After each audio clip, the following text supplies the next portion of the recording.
Close your eyes and picture this. You enter a room. Before you speak a single word, conversations pause, not from fear, from recognition. Something in your presence demands acknowledgement. The ancient Romans had a word for this force, dignitas.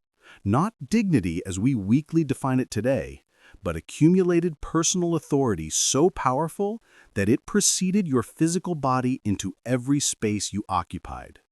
And here's the devastating truth nobody's telling you.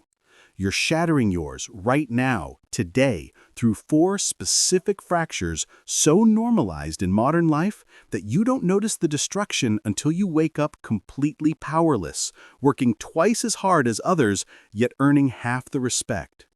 The Romans knew something neuroscience is only now confirming, that personal authority is a measurable force constructed through specific actions and annihilated through others.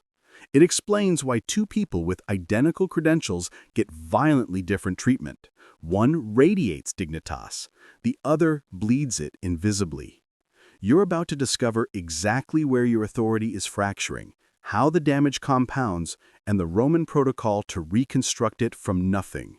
But first, you must understand what happened to Marcus Verus, a man born with more dignitas than entire families who lost it catastrophically and uncovered the merciless truth about how personal authority actually operates. Rome, 156 AD. Marcus Claudius Verus didn't earn his authority, he inherited it.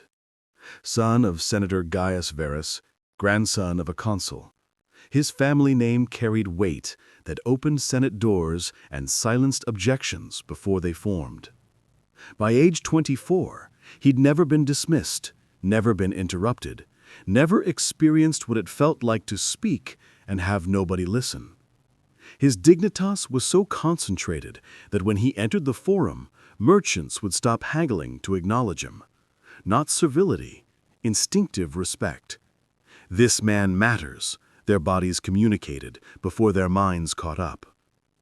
Marcus assumed this was permanent, tied to his bloodline, untouchable.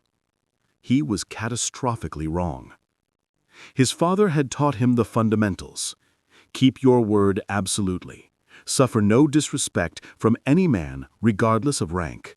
Confront dishonor immediately, and guard who you call friend more carefully than you guard your gold. Dignitas isn't inherited permanently, his father warned. It's loaned by your ancestors. Maintain it or watch it evaporate. Marcus heard the words, but didn't understand them. Not yet.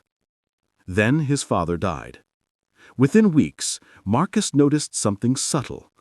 People took slightly longer to acknowledge him. Within months, more obvious. Men would interject during his speech, something previously unthinkable.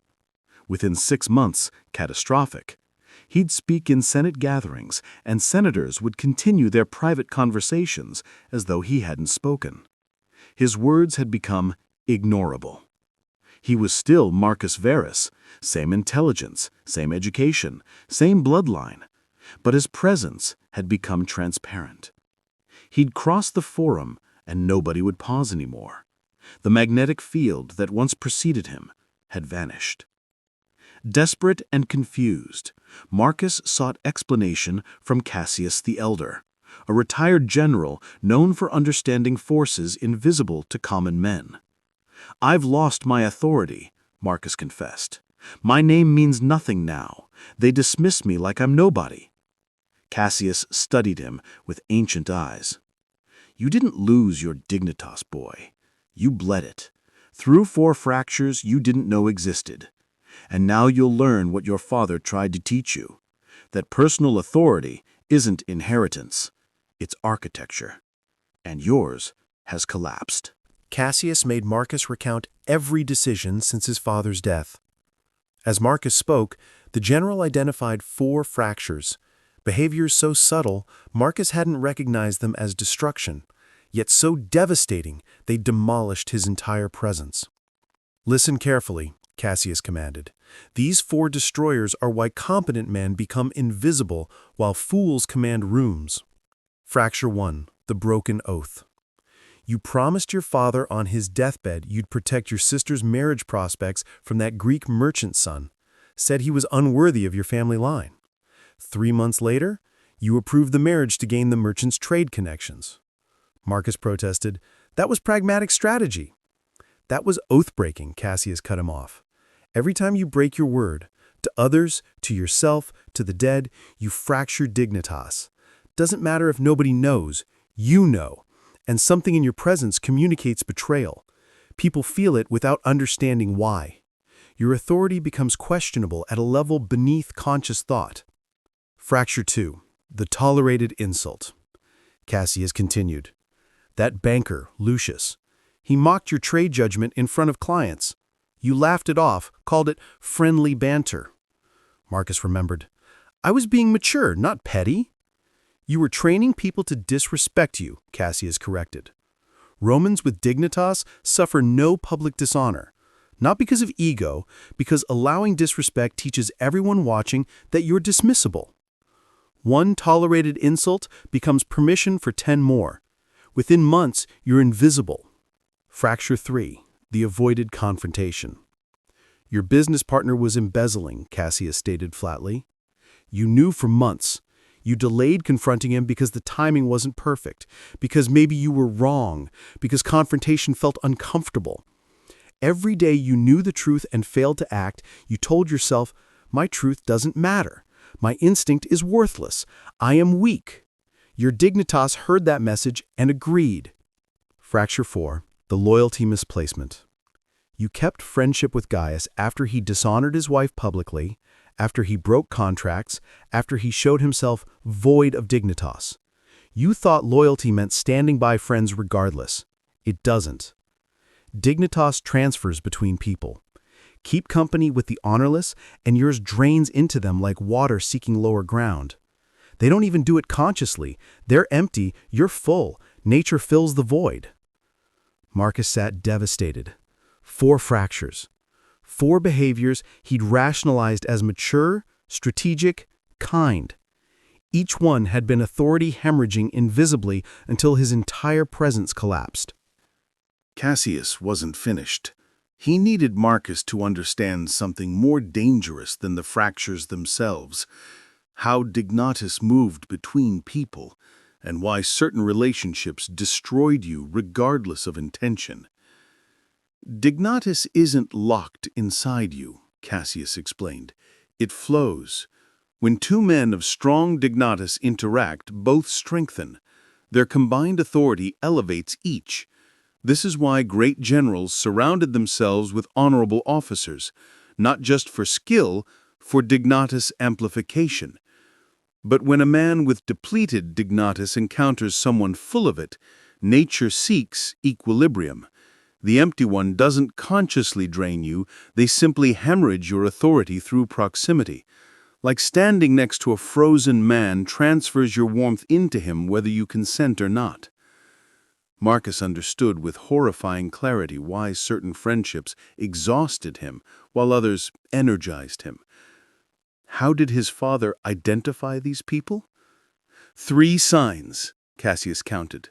First, notice how you feel after time with them. Depleted, questioning yourself, doubting your judgment? That's Dignitas flowing out. Second, watch if they keep their word. People who constantly break promises are always depleted because they fracture their own Dignitas, then drain yours to temporarily fill the void. Third, do they face challenges or avoid them? Avoiders are authority vacuums.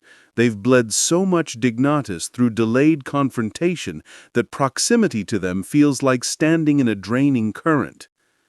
Marcus recalled his business partner. Broke promises constantly, avoided difficult conversations, and every meeting left Marcus feeling strangely weakened. His instinct had screamed warning. He'd ignored it, labeled it judgmental, and bled authority for months. "How do I stop it?" Marcus demanded. Cassius's answer was brutal. "Sever contact completely. No reduction, no boundaries, gone. Your Dignitas is your life force. Protecting it isn't cruelty, it's survival. The old Romans understood this. We didn't maintain toxic friendships out of politeness. We cut cleanly, immediately, permanently. Now, Cassius said, I'll teach you reconstruction, but the protocol is merciless. Most men prefer living diminished rather than doing what's required. Cassius outlined the reconstruction protocol with military precision. You cannot rebuild while still bleeding, so first we cauterize the 4 fractures. 40 days you make 0 promises, not to others, not to yourself. You speak only commitments you can fulfill within 24 hours. This stops the bleeding immediately. Marcus objected, but opportunities will silence.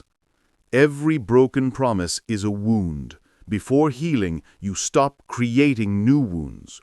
40 days, 0 promises you're uncertain you'll keep. Step 2. The honor reset.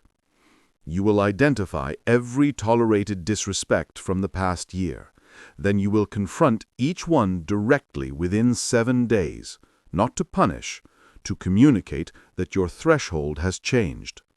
Some relationships will end. That's the cost of reconstruction. Step 3. The truth purge. Every avoided confrontation, every delayed difficult conversation, every situation where you're thinking, I should address this but not today, you face it within 72 hours. Owed conversations, have them. Postponed decisions, make them. Avoided problems, confront them. Each confrontation faced seals a fracture. Each truth spoken reconstructs authority. Step 4. The circle purge. You will write every person in your life. Mark each. Does time with them energize or drain you? Then you will sever all drainers completely. Not less time, gone. Family, friends, business partners, doesn't matter. You cannot rebuild Dignitas while hemorrhaging it through toxic proximity. Step 5. The small word reconstruction. After 40 days of purging, you begin rebuilding slowly, carefully. One small promise daily, absolutely certain. I will wake at dawn. Keep it. I will walk to the forum. Keep it. Tiny promises religiously kept. Your mind doesn't trust you anymore. You've broken too many oaths. Small kept words rebuild that trust incrementally. Marcus followed the protocol exactly. 40 days of 0 promises, agonizing. Opportunity seemed to vanish. People questioned him, but the bleeding stopped. He purged his circle ruthlessly. Old friends who drained him, severed.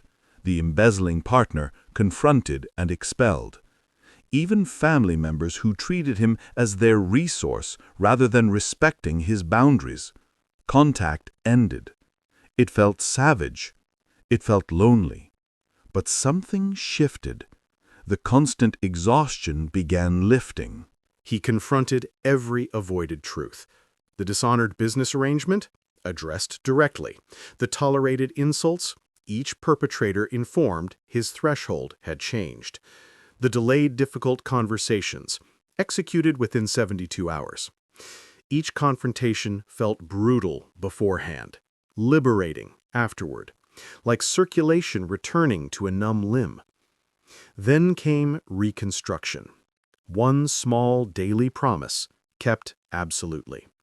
At first, nothing seemed different.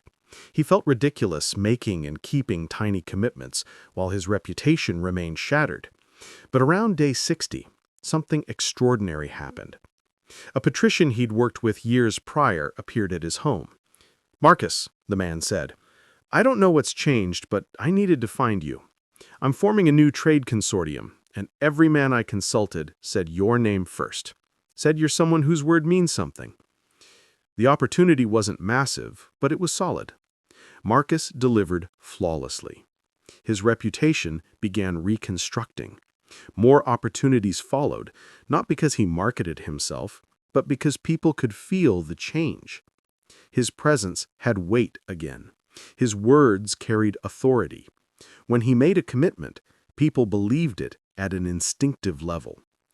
By day 100, Marcus's Dignitas had returned, stronger than before. Within 2 years, he'd rebuilt his influence beyond his father's level. But more critically, he never fractured again. He knew the signs, he knew the destroyers, and he guarded his Dignitas more fiercely than his wealth, because he'd learned the truth through devastation. Everything flows from personal authority. Influence, respect, success, opportunity, all are symptoms of Dignitas. Shatter it, and everything crumbles regardless of your talent. Reconstruct it, and everything becomes possible. Marcus would later write in his private journals, "I inherited wealth and name, but I built Dignitas. The former can be stolen, the latter can only be surrendered.